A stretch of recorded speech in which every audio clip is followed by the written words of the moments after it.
Good morning and welcome. I'm Kira Epstein, the program coordinator for the new school at Commonweal. Today we're welcoming David Steinhart to the new school to talk about new legislation passed in the state, a project that represents almost 40 years of advocacy work by David and by Commonweal's Juvenile Justice Program that disbands the California state youth prison system and moves 4,000 at-risk juveniles annually to the care and supervision of their local counties. And now I'd like to welcome Steve Heilig and David Steinhart to the new school at Commonweal. Thank you. Thank you very much, Kira. And welcome, David. Yes, thank you. Yes. So I was reflecting a bit on this talk over the past couple of days and thinking we've had hundreds of talks at the new school now over the last dozen plus years. And this is actually one about one of the most longstanding programs at Commonweal itself, but we've never talked about it here. So it's basically high time, and it's particularly timely because of some developments that we're going to talk about today. But I've been affiliated with Commonweal for almost a quarter of a century now in various ways, and our guest today has been there even longer. However, Commonweal itself is a somewhat remote place, and most of our projects are not necessarily headquartered there in terms of where people work. So I may never have met David in person, except for the fact that we both wound up being fellows of a really cool small program, Gerbode Fellows, that was a way of recognizing and even funding a bit people who were doing progressive nonprofit work. So we got to meet about once a year for some time at a nice lunch over in Berkeley and actually, meet each other in person. And I could learn a bit about the work he was doing. Now, though, it's really timely for multiple reasons that we'll talk about today, what he has accomplished. And we hope to basically go through kind of a summary of why the work is so important and where it has brought us to now, where he has brought us to, because he is a true pioneer in the Juvenile Justice Program. So welcome again, David. And I'd like to start with a bit of personal info about you in terms of, where were you born and grew up, and what kind of schooling did you do in your earlier years? Well, and thank you for that. And welcome everybody to a topic that is a hot topic every day and every year now. And we will get down to, I guess, the nitty gritty of what the new law does for those who are looking for some details on that. Personally, I'm a California boy, a fourth generation Californian. My great grandfather came to California in the gold rush days and was a Jewish dry goods store operator and worked with some of the founders in the San Francisco Jewish community. Actually, I'm the fourth generation person who served on the Jewish Family and Children's Board in San Francisco. I went to school born in San Francisco, went to school in Palo Alto High School, moved across the street, went to Stanford, and then went to UC Berkeley Law School.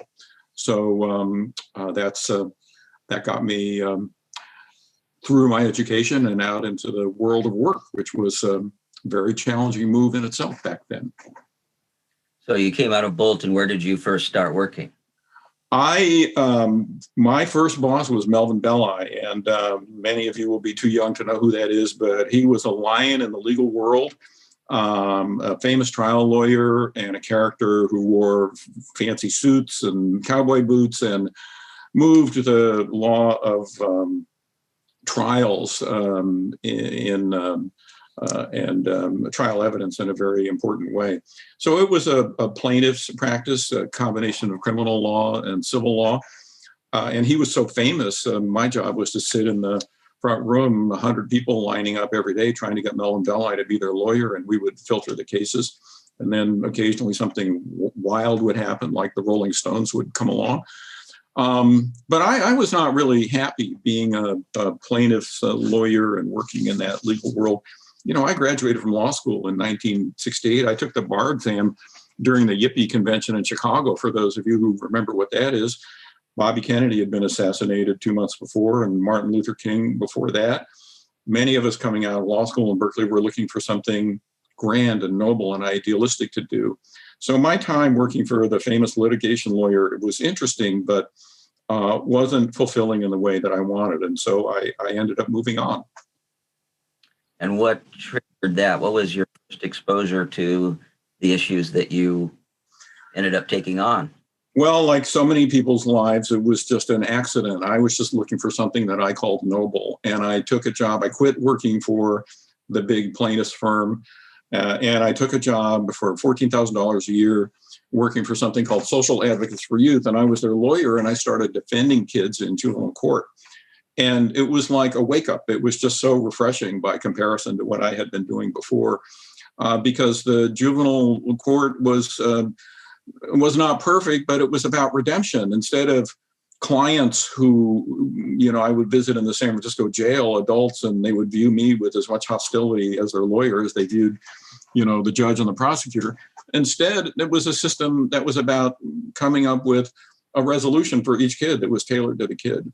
And it was young people. It was just very different. And I began to thrive in that environment. And before long, we had opportunities to turn it into policy work. I'm wondering if, often in somebody who's, you found your passion in that way, if you remember a specific person or case that kind of fired you up, that got you, so committed into taking this on as your life's work. Oh, one of my earliest cases was visiting a judge that I knew and respected. And it was a young woman who I think her offense was shoplifting, and she had broken her probation conditions. And the judge decided to lock her up for 2 weeks over Christmas.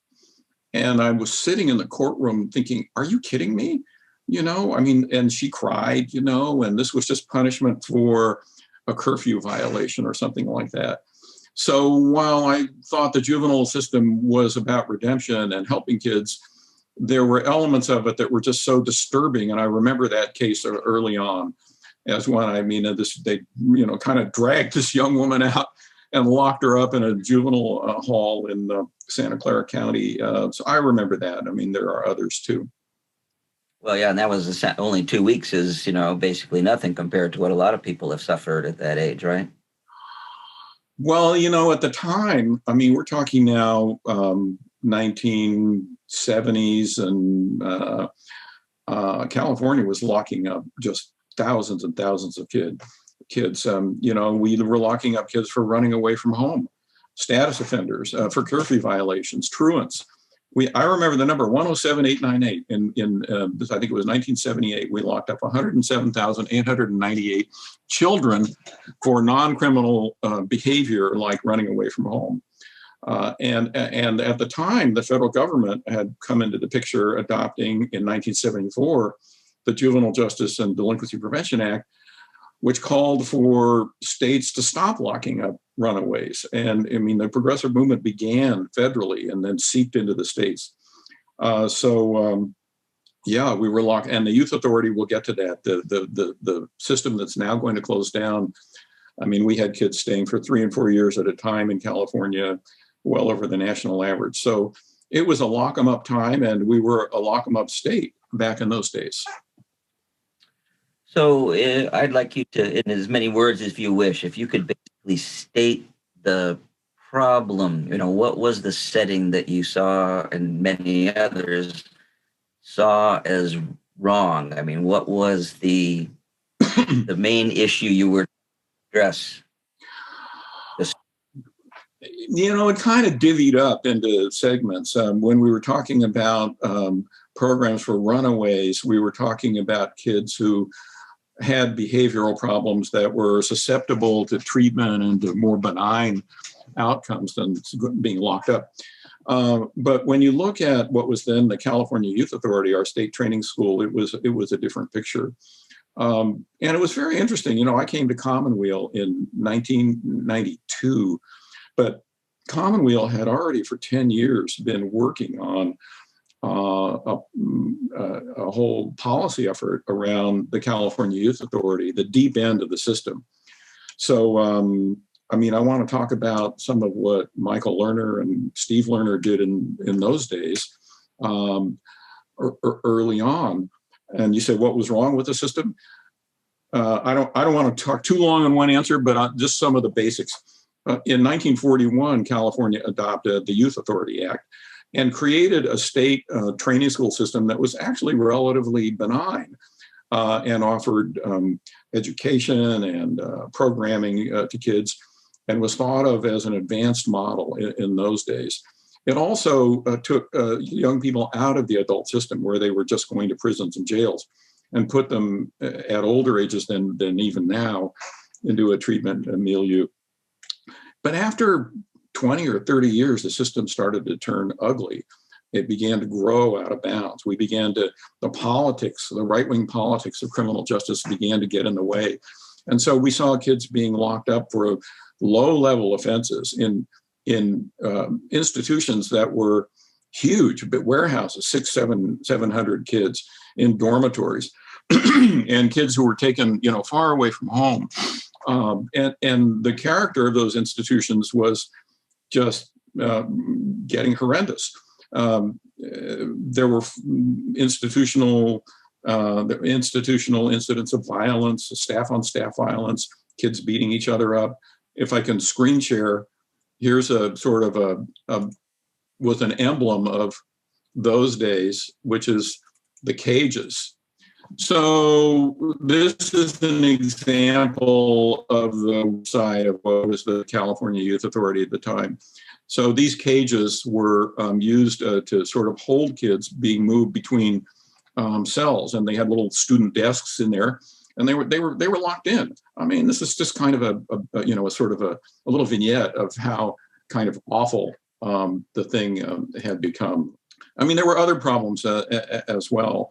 Long lengths of stay, kids committed to the state for offenses like marijuana possession, programs that were not working, high recidivism rates. And Commonweal got into it in the 1980s and published a series of books. I don't know if anybody can see this. Looks like the text is backwards on the screen to me.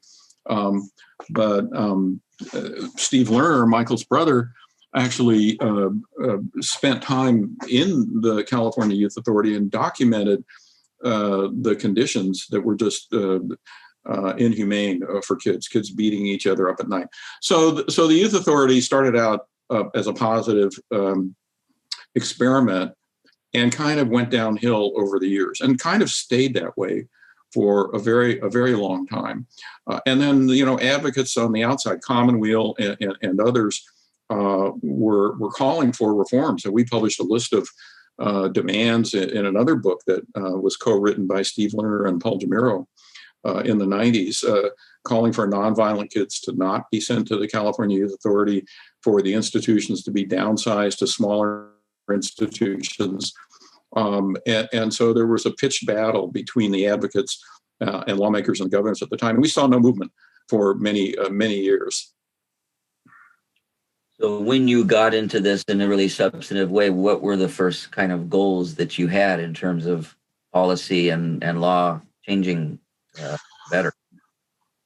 Well, we knew it was wrong, and we outlined our goals for downsizing the state system, which by 1996 had grown to 10,000 California kids in custody in about 11 big state institutions, and plans to spend much more.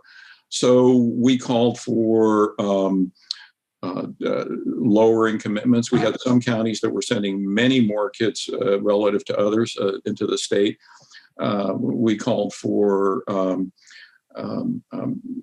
small units inside the institutions, a bunch of program measures that would improve education and responses within. Basically, we got nowhere, and it was clear that we were fighting politics. So the governors, all the way until Arnold Schwarzenegger, even including Jerry Brown back in the good old days, and Duke Magian and some of the others, they sided with the lock 'em up system. And remember, in the 1990s too, those of you out there who have lived through criminal justice reform, in the 1990s, there was very little taste around the country for progressive prison reforms of any kind. And we saw juveniles characterized as violent predators and a great lock 'em up mentality and drive from the federal government, at the states, and locally. It was very hard to make progress toward reform. We had the goals in mind, but it was really tough. And we didn't get breakthroughs on that until, almost the mid-1990s. I'm wondering if you could say a little more about kind of you say it's politics, but it's also psychology, I guess, in terms of what is it that drives the tough on crime, lock 'em up issue here beyond, and I have to bring this up, I think you can address it too. There's certainly a racial element in this, I think, as well. Yeah, I mean, the system has always been a system of disparity and a system that locked up youth of color in proportions way out of line with their representation in the population. And this was always just an unacceptable feature of not just the youth prison system in California, but prison systems and jails all around the country. And we have spent decades trying to come up with solutions. One of the biggest solutions that we were able to come up with was just to downsize the whole system and thus to suppress the total number of youth of color going into deep end confinement in California. But even today, where just before the California youth prison system is about to close, there are only about 800 young people in a California youth prison system that used to have up to 10,000.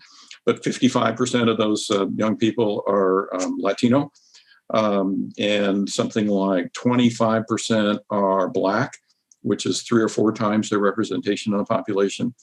About 10% white. So it's just endemic in the system that it draws in youth of color. I mean, there's some very promising developments. The legislators now in California are super aware of these disparities, and some of the lead legislators are persons of color who have promoted successfully legislation to begin to break down these disparities. And one of the sort of great new approaches and programs is basically front-end diversion. And the state is now Reggie Jones Sawyer, who's an African-American legislator from Los Angeles, sponsored a bill to fund programs around the state that keep kids out of the system in the first place. And they're focused in neighborhoods where there are high rates of arrest for youth of color. So we're coming up with solutions, but as the youth authorities in the sort of bad old days stayed full of young people for lesser offenses and so on, the racial profile was not pretty. You say we've gone from 10,000 youth held to less than 1,000. So what is the fear here that drives this? So what has been the impact of that on, say, crime rates? I mean, the fear and the fear mongering goes on is that if you don't lock them up, they'll be out in the street causing more crime. Yeah, the theory that the more you lock people up, the lower the crime rate has never played out very well. So we have seen crime rates among youth in California plummet, and the incarceration rates have gone down and down together. So we just last, I guess 2018, 2019, we arrested totally about 50,000 kids in California. And the felony higher level arrests were maybe 15,000, something like that. That's a decline of 80% from 15 or 20 years before. So we're in a progressive reform era. There's no doubt about it. California is way out in front of the pack nationally as a state that has adopted progressive reforms. And I hope we'll talk about some of those in detail before we're through today. But one of the main factors has been a declining crime rate. So there's just less sense of retribution and vengeance against young people. And voters are still, they still favor rehabilitation over punishment of young people. I mean, voters just approved, even in this last ballot round, a move to take back Prop 47. They disapproved of it. Well, I won't go into that. That's too complicated. But well, I'll just stop there. So give me another. So again, on this point, I mean, you mentioned declining crime rate, which, from my understanding, has happened for all ages and all over the country. Really, overall, the crime rates are a fraction of what they were in the 60s, 70s, into the 80s. I'm just wondering if you have a thought about why that is, because this is something that a lot of people don't even believe when you tell them that, because of all the fear mongering that goes on, And well, those of us who remember the three strikes laws in California that were passed in 1994, that was driven by fear of crime and rising crime rates. And then around the late 90s, 96, 97, 98, we saw crime rates in California for adults and juveniles begin to fall dramatically. Now, the people who were behind three strikes and you're out, the tough lock 'em up law, took credit for that. But the analysts who've looked at that see, problems with that in terms of timing. The drop actually began before the three strikes laws were adopted. So when people ask, how do you explain the lower crime rates for kids or adults in California, there's no handy explanation, but there is a behavior change. People point to changes in law enforcement practice, community policing, for example. People point to an investment in programs for kids that are community-based and oriented around treating the root causes, whether they be mental health issues or poverty issues at the county level. Some people ascribe the crime drop to changes in gang behavior, where the drug wars kind of softened, and there were just fewer acts of violence around drug activity among gangs. So we don't have a clear and clean explanation for why crime rates are down. Some people take credit. I think it's a kind of collage of factors that are involved. The good news is that this is what's happening, and we have adapted policy given that is the case. And just on this same point, many of the reforms that you're talking about and have pursued are focused on nonviolent people, right? Yeah, we're going to talk about what a new bill closing the state prison system does. And the fact is that the only kids left in that system now are those who have been found to have committed a serious or violent offense listed in what's called Section 707B of the Welfare and Institutions Code. Back in 2007, the state youth prison system was full of kids of a whole range of offenses, including a lot of nonviolent youth. And we, Commonweal, we were able to play a big role in a landmark reform in 2007 that banned commitments of nonviolent youth, all but the kids who qualified as having committed one of these 707 listed serious and violent crimes. We banned those commitments to the California Youth Authority, which had just become the Division of Juvenile Justice. So policy-wise in California, we recognized that there was, a difference and that locking up nonviolent kids under horrendous conditions for long terms with high recidivism rates at high cost, that was a foolish policy. And that was the beginning. Now we're challenged by a policy or a change that will take kids with more serious offense profiles and put them back in counties. And that's problematic in ways we'll talk about in a minute. So overall, I mean, it sounds like you're leading to a general conclusion that the tough on crime policies that dominated for a long time are not really a deterrent per se. That's not really the reason crime has gone down. Yeah, the stuffing has come out of the deterrence argument. I mean, prosecutors will still say that locking somebody up for a serious crime not only serves their victim interest, but is a deterrent. People submit articles and studies of proof either way, but we had a lot of studies done in the 1980s and 90s around trying young people as adults and sending them into adult punishments in prisons. And the studies on balance showed that those kids that they did worse if when they were let out, or that that the deterrence factor didn't work in terms of trying kids as adults. Yeah, you mentioned the drug war too, and I worked a lot in that, and I actually convinced our state medical association to favor decriminalization for marijuana and things like that.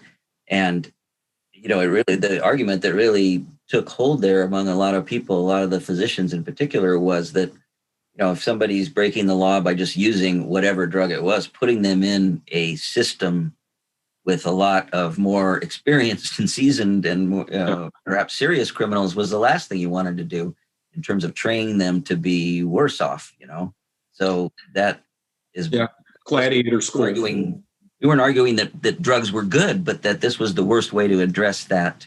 And the voters in California with Prop 36 and the marijuana reforms have, public policy has moved maybe slowly, but in a direction of treatment rather than, incarceration. We could talk about the whole national view of that as well.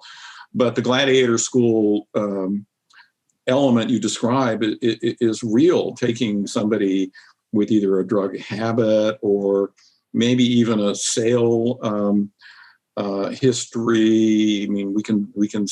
People argue about the level of culpability for selling drugs versus using drugs, but taking either of those people at the age of 14 or 15 and putting them in what is essentially a youth prison for 3 years, where they're in gang fights and banging around with having to choose a gang, and where the programs aren't that good. And it was just a bad plan.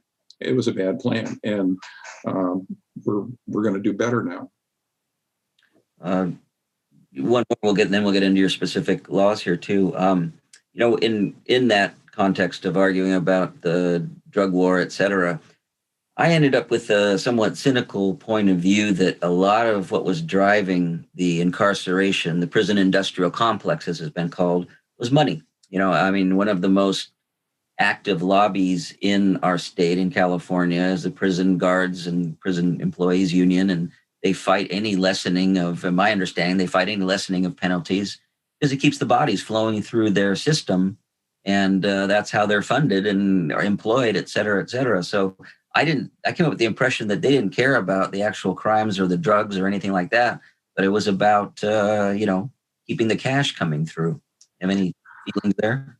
Well, there's no doubt that jobs are at stake when you downsize or close prisons and jails. And it affects not only the prison guards, which had a very strong union and still do in California, but jobs all the way down the line. Probation jobs, for example, we're re-examining the role of probation in the juvenile justice system now, and they are the folks who advise the court on whether a young person should be locked up or be placed on supervision and the like.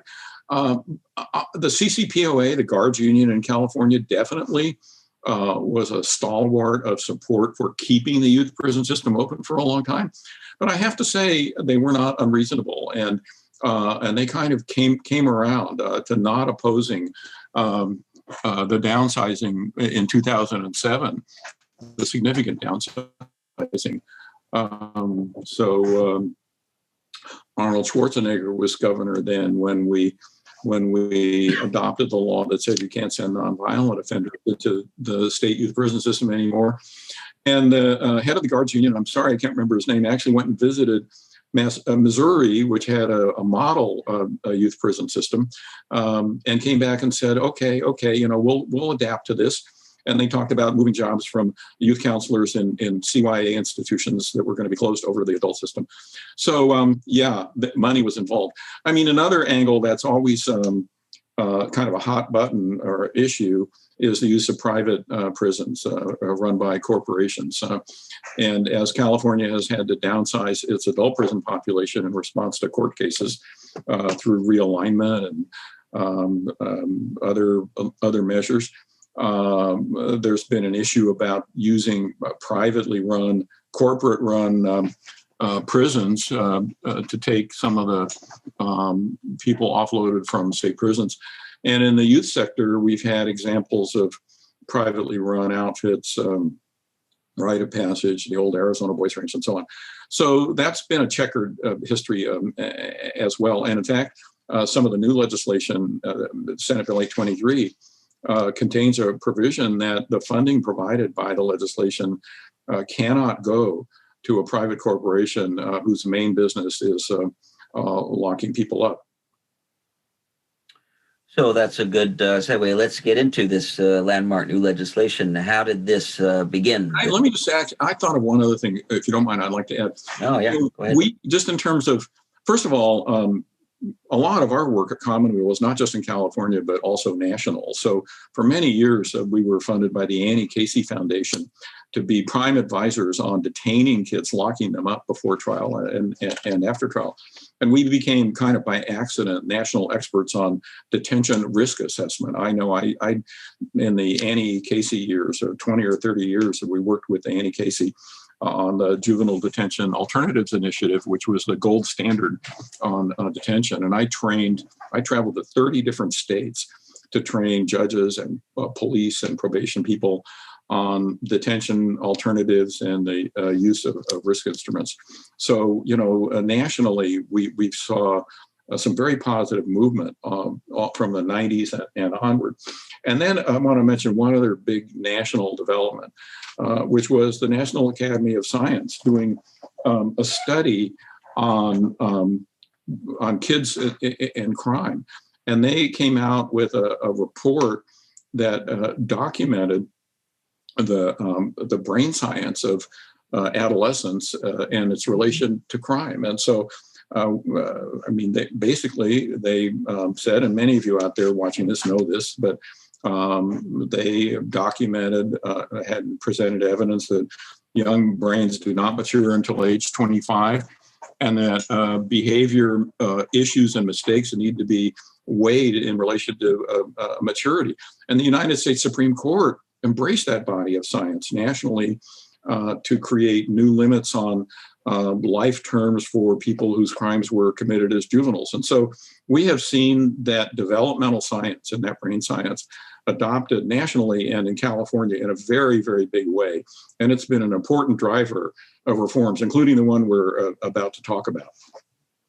Well, this has been a part of some current work I'm doing in the medical world too, with ACEs, as it's called, adverse childhood experiences. And so there's actually now mandatory training now that's coming up, and it's a big push, a big movement with our new California Surgeon General in particular. So, yeah.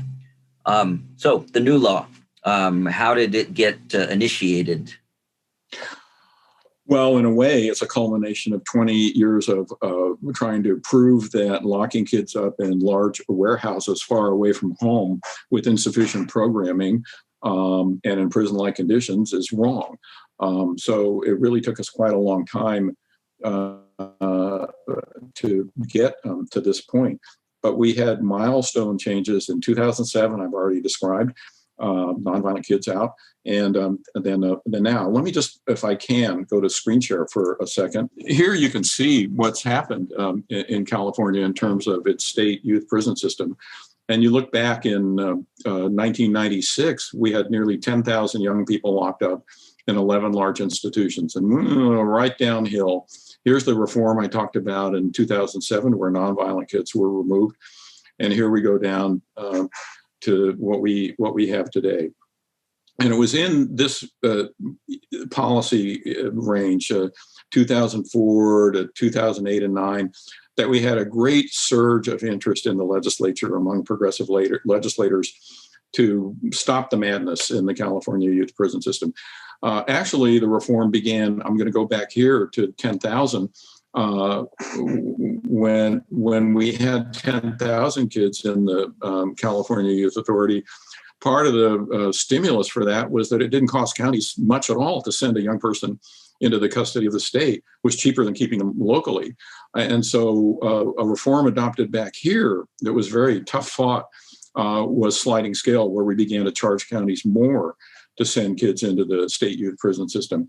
Then when we get back down to 2007, it was more on the policy level of, this is not working.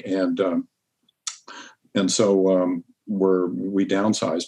And then if you look, I hope this shows up as well. Here's the cost picture. And this runs from 1996 to 2009. So in 1996, when we had 10,000 kids in the state youth prison system, it cost about $36,000 a year to, quote, service, if that's the right word, one kid. Now the population begins to go down, and look at the cost. By 2007, 2008, it was costing $250,000 a year to pay for a person, a single young person in the California youth prison system.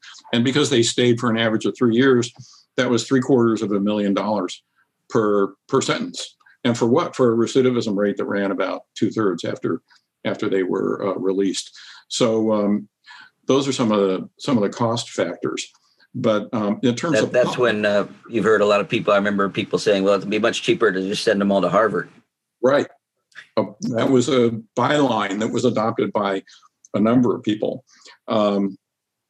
So, I think your question was, well, what happened to make a change? Because we've been pushing for change for so long. The cost that I just showed you really triggered our first governor's position against the youth prison system in California. And it was Arnold Schwarzenegger who looked at the cost and the results, and the trouble, because there was huge litigation. The prison law office had done a great job of suing the youth authority on programs and on mistreating kids. So that the new programs that were ordered by the court drove up the cost too. Well, Schwarzenegger kind of went wild on that. He said, let's shut this system down. Well, we couldn't do that, but it was the beginning. He was really the first governor to question the viability of the state youth prison system as we knew it. And cost was a big driver. What happened then? 3 years later, we adopted the downsizing legislation, and the momentum was already underway. Advocates like ourselves, National Council on Crime and Delinquency, the Youth Law Center, a lot of advocates were involved in saying the system needed to be reformed. And finally, after the 1990s kind of evaporated, the hysteria around violent crime and fear of crime rates were dropping. Finally, we saw some progressive legislators in California step in and really champion the cause of reform of the California state youth prison system. And this is where we really were able to make a difference, because we made friends with those legislators. We, meaning I did, and other key advocates. So there are names that are now forgotten. My God, it was a long time ago, but John Burton was the president of the Senate, and he was a megaforce in efforts to reduce youth incarceration at the state level in California. John Vasconcellos, another champion. Gloria Romero was on a tear. She was just fearless in convening advocates and presenting evidence that this was a system that needed change. And Mike Machado, another one. And I'm leaving, I'm sure, others out. But who else was involved in some of this was Adam Schiff. Adam Schiff chaired a Senate Juvenile Justice Subcommittee for a while before he went to Congress. And I didn't always agree with Adam Schiff at the time, but he had a sort of a reasonable view of the reform that was needed. So we were able to do some very successful work in the legislature. We had sympathy from the governor. The politics of it were, though, that the probation organizations, the chief probation officers of California, were very wary of shutting down the state system. We can't. These are violent kids. We can't handle them locally. What are we going to do with sex offenders that can go to the state now and get treatment? And then prosecutors were just dead set against this. They wanted the sort of pound of flesh approach of sending somebody off to the state to a youth prison system that had long sentences. So we can talk more about how the politics played out. But we had, we had something rolling. It was like a sort of a D-Day in the legislature where we had the troops and the arguments, and since that day we've made a lot of progress. Well, the law itself, as you mentioned, it passed by a very slim majority. Apparently, a lot of lobbying against it. It sounds like by all those interests. Yeah, it was Governor Newsom who put this in play in 2020.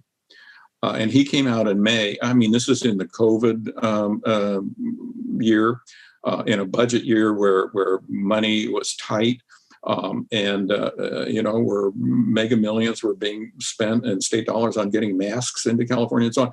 So again, cost of about $200 million a year to run the youth prison system. Cost was part of the thinking. But also Governor Newsom was a juvenile justice reform sympathizer. I mean, he had a platform of making the state youth prison system a kinder and better place, oriented more around treatment than around punishment. So he kicked it off in the May budget revision.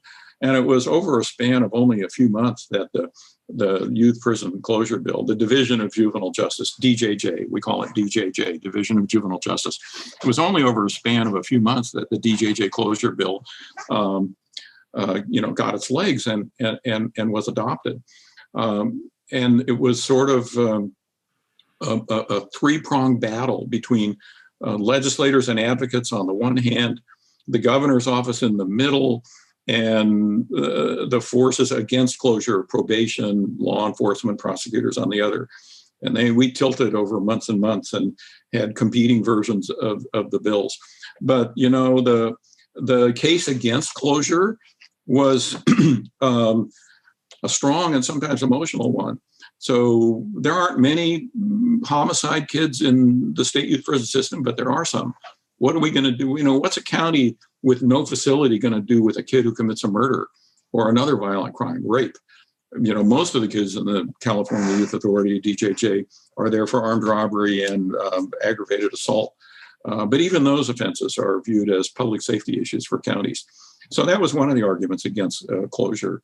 And on the other side, some of us who were advocates for children worried about another thing, which is right now, if you send a young person to the state Division of Juvenile Justice, that is an alternative to sending them into the adult prison system.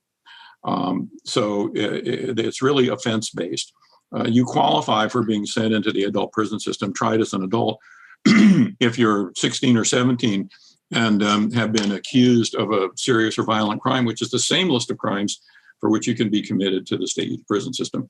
So there's this push-pull dynamic between closing the state youth prison system and needing to prevent an outcome where all those kids are suddenly processed into adult courts and prisons. And so a lot of the work in this reform went into coming up with safeguards if the state youth prison system were to shut down, to ensure that kids with what we call transfer eligible offenses were not going to be sacrificed to the adult system. So it's now law. And what are the major goals of, for implementing it? If you could summarize what it's going to do in a practical sense. Well, why don't we talk for a minute about what the law actually does? And it is a compromise. It is a compromise.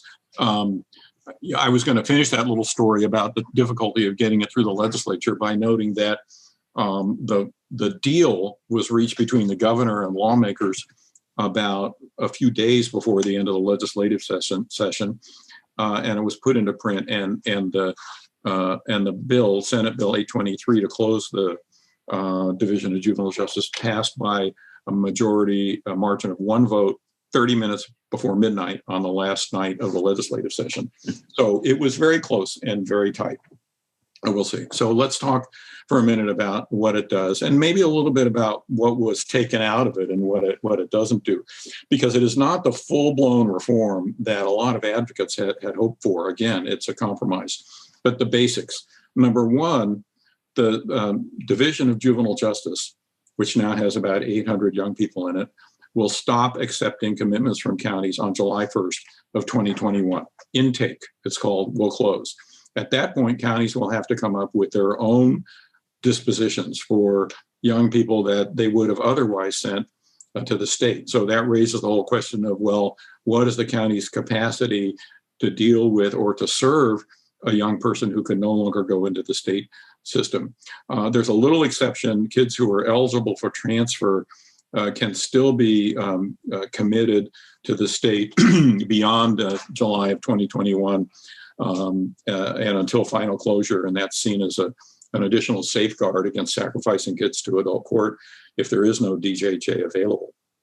When will the whole system close down? The young people who are in there now will stay until they finish their sentences. So it's not cut in stone. There's no end date that's absolutely known at this point. But we figure around 2024, the population will win it down to close to zero, and that'll be the end of it. But right now, counties, courts, probation, they're scrambling, looking at a deadline of 7 or 8 months from now, when the state system will no longer be available for the vast majority of kids who could be sent there. So that's number one. So number two in the bill, key item is funding.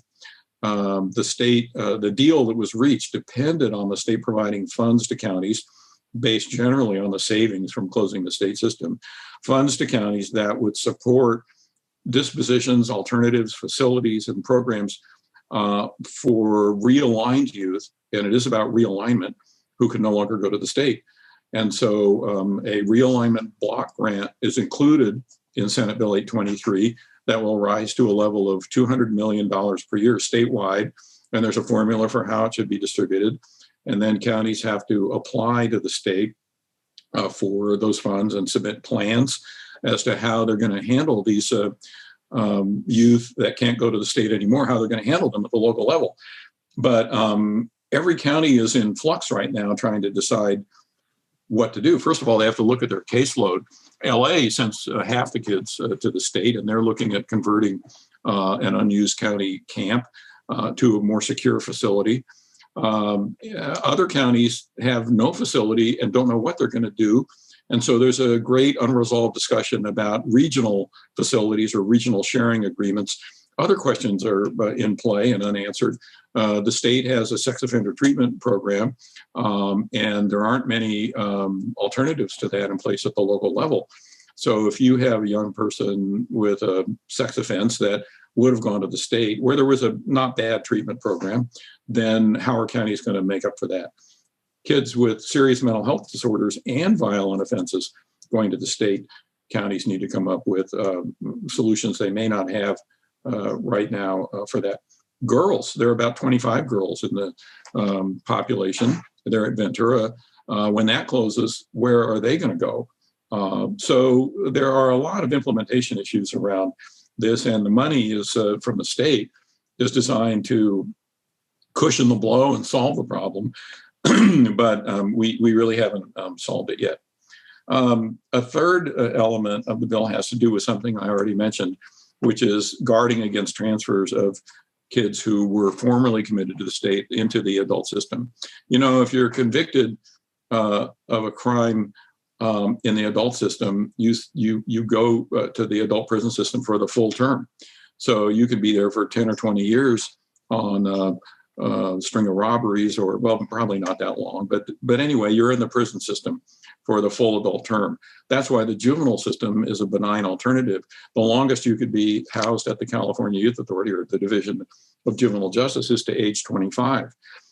So there are a number of adjustments were made to help counties develop programs that prevent the adultification of these cases. So we raised the age at which young people could be kept under court jurisdiction from 21 to 25 locally. That's one solution. Another big solution that was taken out of the bill was something called a secure track, where counties could take a very serious or violent young offender and put him or her into a term of years in a secure local facility under new definitions. That's seen as necessary because if we don't have that, prosecutors are going to say, well, I don't have the Division of Juvenile Justice anymore. And you, county, you don't have anything that addresses my needs as a prosecutor at the local level. And so if you don't have long-term secure local confinement, we're just going to try this kid as an adult and send him to prison. So, that's still an ongoing kind of argument. A fourth element of Senate Bill 823, and I'm almost at the end here, is the oversight question. The advocates pushed for a very big state oversight component to this realignment. This is realignment. This is realigning kids from state to local care.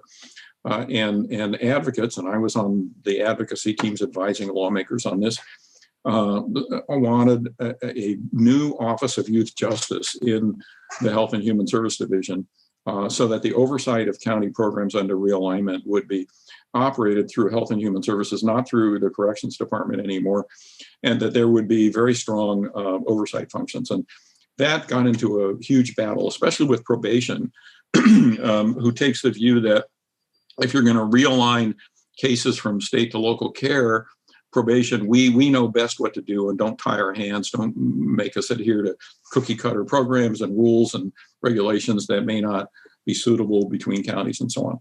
So that oversight model was diluted and winnowed down. So there is a new Office of Youth and Community Restoration created by the bill, ombudsman function so that they can investigate complaints about local custody and care. And ultimately, that office will assume responsibility for all the state local funding of realignment and other juvenile justice grants that are now at the Board of State and Community Corrections. So that's in there too. And then finally, here's a big issue and one close to home for me: data reform. Our state data system on tracking juvenile justice cases is incredibly outdated, operates on 20-year-old technology, doesn't provide information that we need to assess programs or caseloads. That's the short version. So the new legislation requires the State Department of Justice to come up with a cost plan for a new data system that will help us make much better planning and decisions about what happens at the local level. So, thank you for listening to all of that. It's a lot, but in a kind of a nutshell, that's what the new bill does, and a lot of unanswered implementation issues in the wake of it. Well, it is a lot. Yeah, sounds like there's a lot in there. One element that I'm particularly interested in is, in the broadest sense, treatment issues. The prison system in California has been called the biggest single provider of drug treatment and medical care for kids and so forth. And so, does this include, and there's a lot of questions about the quality of that, and it's not just youth, for everybody who's in there. Does this include reforms, improvements, et cetera, of treatment for psychological issues like we talked about, the ACEs, et cetera, medical care itself, but particularly drug abuse? Well, counties getting the state dollars for realignment have to submit a plan that addresses the program issues and quality. How will the programs they create serve the needs of this caseload? But you touch on an issue that is troubling in California, which is that young people with more severe mental health disorders have always been kicked around in the juvenile justice and criminal justice systems. And so we have never come up with the kinds of treatment capacity, the interagency sharing agreements we need to do right by the kids with mental health disorders. And many of those, they get, forget about the state youth prison system. We see these young people who are marginally or seriously mentally ill being tossed around, pinballed around at the county level because nobody wants to take control of them. An 18-year-old who's schizophrenic or has such a severe learning disorder that they can't really process in school. Counties are struggling now about what to do with them. And so the state system became a kind of repository for a lot of those cases. And they're that very high needs population that's going back to the counties now, including juvenile sex offenders. We really don't have novel, proven, adequate coverage, program coverage for those kids. And that's part of the challenge realignment, but it's an old challenge. I mean, the question is, how good were we doing there in the first place? Is the system more sensitive to ACEs, trauma-informed care? Yes, indeed. We've seen counties and probation on their own and without state mandates begin to adapt their programming and their conditions of custody to a higher level of sensitivity to what you're talking about. The trauma history of kids that are in the system and what it takes to address those issues, and also not increasing that trauma. So we've seen big reforms in California around use of force in facilities, pepper spray, shackling, solitary confinement. We've outlawed a lot. We haven't outlawed pepper spray. That remains an unresolved issue. But we've outlawed a lot of those old sort of dungeon-like practices in California based on what we have learned about trauma-informed care. Over the long run of this work, what do you think has made this most recent, it is a breakthrough. What has made it possible? I mean, what kind of elements that we haven't maybe talked about politically and culturally have made it possible to pass this law and start to implement it? Yeah, that's a great question. I talked about 20 and 30 years ago how we kind of got nowhere, and we were just tilting against windmills and being shown the door. So there are a number of reasons why this worked and why other reforms in the pipeline are maybe going to work. Maybe we can talk about, raise the age and other big reforms that are kind of in the hopper here for future development. But the advocacy community in California has changed dramatically in the time I've been working on this. I mean, 20 years ago, we were kind of a handful of legal advocacy people and program people and specialists walking around the halls of the Capitol trying to argue for reform. Now you have just this massive involvement of youth and formerly incarcerated persons and using social media. You have foundations funding projects on a wide scale to involve young people in their own criminal justice destiny, so to speak. And they show up in these legislative hearings. They give lawmakers backing at the Board of State and Community Corrections, where I sit on the board. They come to our meetings and they are well prepared and vocal. And you cannot ignore this as a force for change in California. So voices of young people and the voices of seasoned advocates like myself and others who've been in the game for a long time, that's been a strength. Another factor is that we've seen rotation in the state legislature. A lot of people of color, a lot of younger people, a more progressive dynamic overall. Certainly a Democratic Party-dominated legislature with large majorities. And within the ranks of those lawmakers, some true champions of justice reform. So now Senator Nancy Skinner, Assemblyperson Shirley Weber, Phil Ting, who chairs the Budget Committee, our friend Mark Stone, the head of the Judiciary Committee in the Assembly out of Santa Cruz, and Senator Bradford, others. So there's just a lot of push within the legislature on the reform agenda. And then we have a governor who's generally friendly. I mean, he has moved in a rather guarded manner on all things juvenile justice, and his attention has been thrust in a different direction with COVID and so on. But having a supportive governor is always a key to reform. The declining crime rate is a backdrop that is immensely helpful. And then the adoption of developmental and brain science as a kind of an overarching driver of reform has been important as well. So these factors are coalescing to move California forward at a relatively fast pace on juvenile justice reform. The shutdown of our youth prison system is one manifestation. We are not alone. Other states are are downsizing or closing their state training schools as well. But I would say California is at the front of the pack in terms of the total menu of reforms that have been adopted here. You know, you're working at this policy level so deeply. I'm wondering if you have had in recent years encounters with people who have actually benefited from your work, that you know, somebody who you've met who has been able to tell you how this changed their life.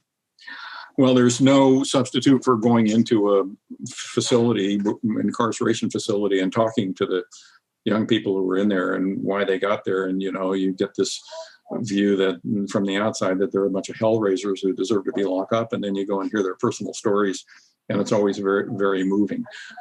We hear the stories you're talking. I mean, I don't get a lot of phone calls saying, thank you, David, because after all, our work is completely collaborative. It's hard to say that we can take credit for this over a number of other organizations that are as solidly at work: the Human Rights Watch, the Children's Defense Fund, the National Center for Youth Law.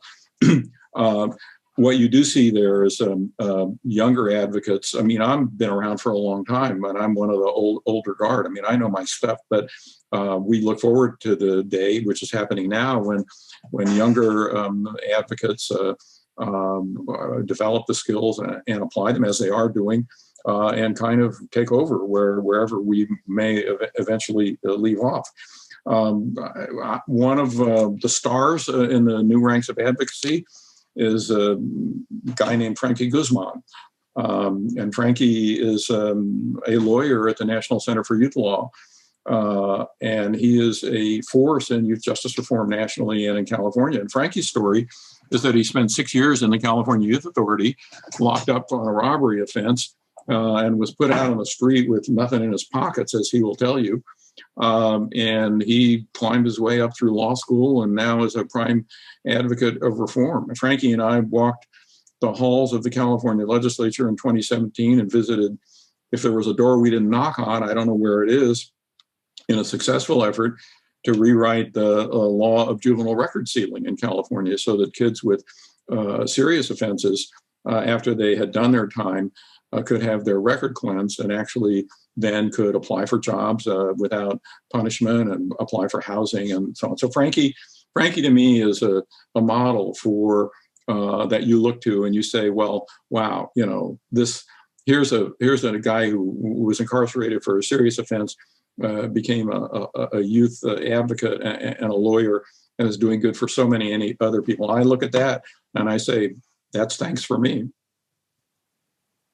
Yeah, you know, I think there are many out there. You will never encounter them in person, but if they knew what this work was, they would express that. I've seen this with teachers who have worked in in tough environments, and years later will encounter a student who has done well, and it can be very rewarding and emotional to see it in action in a real human sense. Yeah, I think the lawyers who are on the front lines get more of a client feedback. I mean, I work a lot with the defense community, do trainings for them, and we just filed an appeal in an appellate case that was badly decided on record sealing.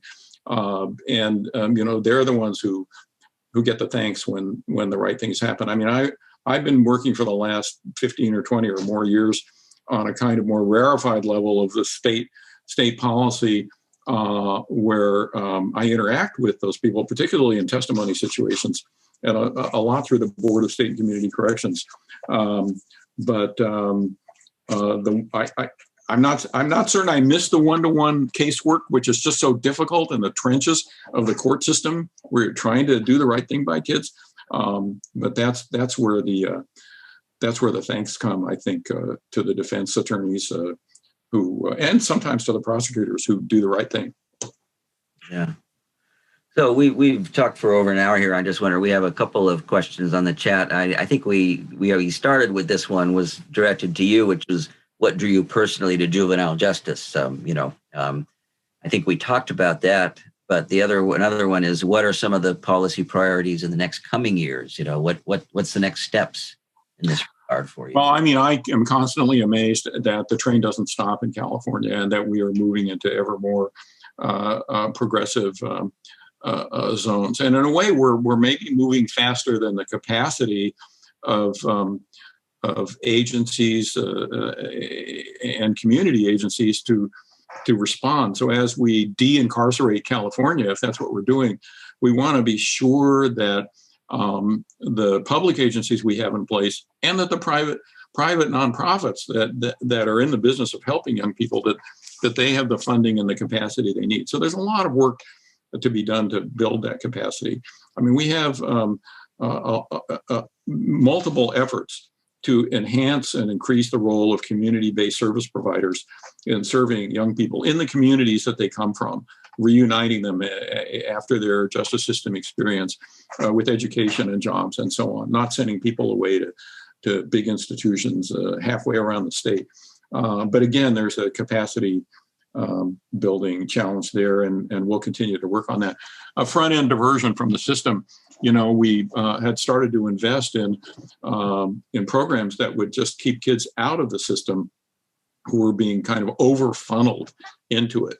Once you get engaged in the juvenile justice system in a formal way, we can document that your prospects for re-engagement are greater than if you were never processed that way. So front-end diversion programs are another area that we want to be able to expand. Mental health programs, I mentioned the gaps in our service capacity. We want to look at that. I've spent 6 or 7 years now as probably the lead state advocate on a record ceiling for young people, so that once they complete their obligations to the juvenile justice system, they can pursue employment and housing and higher education and military service without rejection. So there's more work to be done there as well. And then the whole implementation of this realignment of the state youth prison system is just there are many unanswered questions about capacity. I want to mention one other thing. Last year, due to COVID, we put a halt to a proposed bill by Senator Nancy Skinner that would have actually raised the age of the juvenile justice system from the current 18 up to 20 or 21. And the idea is to take the rehabilitative goals of the juvenile justice system and the programs and services that are available and make them available to young adults at age 18 or 19 or 20. That's a major shift that affects a lot of agencies and a lot of individuals, from courts to probation, you name it. And there are a lot of cost issues that are tied to that as well. So that got taken off the track because of COVID, and it was just too big to process. And given that, in the COVID environment, the legislature operates at something like 20% of its normal speed. They can't even get together in person by and large. But I think that's a reform, raise the age, expanding the scope of the juvenile justice system, its promises and its programs. I think that is probably a next big progressive step in California, whether it happens next year or down the line. We have a comment here. Maybe it's a question or ask for a tip, but it's, quote, "I'm currently fighting a battle for a 13-year-old boy who is facing a felony charge for exhibiting what are essentially trauma behaviors. He's been in foster care most of his life. While I'm happy to hear about all this work, I'm having a hard time squaring it with my experience with the judge and prosecutor who seem to want to lock up a child versus support rehabilitation." There's the question in a nutshell, really, right? Well, I see the chat request, and the piece I focus on is 13 years old. 13 years old. Are we going to lock up a 13-year-old for acting out? They're probably the felony charge. How bad and how retributive do we want to be in that case? The fact is, in California, that we have 58 different counties, and every county has its own judges and its own probation department, and every county has its own personality of criminal justice and juvenile justice. And so you've got some tough counties where judges and prosecutors are unrelenting in their need or desire to stay punitive and not to embrace reforms. We had a huge reform that the voters approved in 2016 that said you could no longer, a prosecutor could no longer directly file in adult court on a 14 or a 15-year-old. And that was seen as a big breakthrough. But that's being challenged in the courts in county after county, and its fate is uncertain. And it just goes to show that just because the legislature or the governor adopts a progressive reform, that it doesn't always sit well with people who have a different way of doing things or a different personality. I mean, you can look at California maps of red state, blue state, and just cite your own experience of how sort of generally progressive in terms of policy some of the valley counties are versus the coastal urban communities. You know, it's getting to a nice standard, even progressive result in California is a really tough haul. So I look at this question and it just does not surprise me. Judges are individuals, prosecutors are individuals, and the defense community is constantly at work trying to take the progressive reforms and make them work as they should in all places. But it is a huge challenge. Yeah, the same person comments it as an endorsement of the CASA program, which I've heard great things about too. Are you familiar with that? Yeah, and that applies mainly in the dependency area. Those are court-appointed special advocates, and they are ways in which private individuals can volunteer to become an advocate for an individual child that's embroiled in some custody dispute in the justice system, mainly again for the dependency cases. But we do have a big overlap between kids who are charged with crimes and kids who come into the system because of child abuse or neglect. And that's another evolving area of law, and a very complex one. But that's a great program. Yeah, no, I've had friends who have done it too. It's actually a very extensive training and everything that goes with it to understand what the needs are and how to help there. Yeah, it's a great way for private citizens to experience the justice system and to help young people. I mean, there are a lot of young kids who 13 was mentioned, who are at a loss. They come from single-parent families that have been disrupted. Maybe there's domestic violence at home. They've dropped out of school, or they're in a school system that's no damn good for them. You talk about ACEs. I mean, they've got ACEs in huge quantity and adverse childhood experiences. And those kids need help. And the system we have is overwhelmed, particularly on the child welfare side. It's not just the juvenile justice system that's having to figure out solutions, but over on the child welfare side as well. We've had a lot of reforms. The group home system has been reformed in California, and I've worked on the kind of crossover between probation kids who are placed in the foster care system. We have some very good programs that are paid for by the foster care system that take juvenile justice kids. Boys Republic is one that I've worked with for a long time. They have a fantastic aftercare program where when the kid is through with the program, they help them find an apartment. If they run out of money, I mean, a young person coming out of confinement who doesn't have a job and hasn't got a dollar to his or her name, that's the pivot point for trouble or success. And so one of the things that happens in this program is that these young people, if they hit that point, can actually get a stipend to carry them through so they can pay their rent or whatever it is. So we have some very good programs that are in California that are serving a probation caseload through the foster care system. So is there anything else you want to address here? I do see one question from Oren here about, do you think that California's successes so far will serve as a model for the country, will spread around the nation some more?